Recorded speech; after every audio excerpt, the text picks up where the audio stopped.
যেদিন আমি তোমার কাছ থেকে দূরে চলে যাব সেদিন বুঝবে কী ছিলাম আমি তোমার জীবনে। যেদিন কারো অবহেলা তোমার মনে আঘাত করবে সেদিন বুঝবে কতটা অবহেলায় আমি তোমার থেকে সরে এসেছি।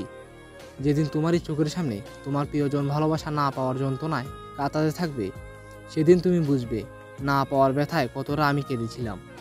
যেদিন তোমার আশপাশটায় হাজারো লোক থাকবে কিন্তু ভালোবাসি শব্দটা আর তোমার কানের কাছে বাজবে না সেদিন বুঝবে ভালোবাসা পেয়েও হারানোর যন্ত্রণা কতটা গভীর হতে পারে। অবহেলায় অনাদরে যে আমিটাকে তুমি হারিয়েছো হয়তো একদিন সেই আমিটাকে পাওয়ার নেশায় মরিয়া হয়ে উঠবে তুমি, কিন্তু আফসোস পাবে না। দূর দূরান্ত পর্যন্ত তুমি আমার অস্তিত্ব অনুভব করতে পারবে না। আসলে কি জানো, আমরা মানুষেরা এমনই, যে জিনিস আমাদের থাকে তা কদর করতে জানি না, আর যখন তা হারিয়ে ফেলি তখন আফসোস করি। তাই সময় থাকতেই সময়ের কদর করা উচিত।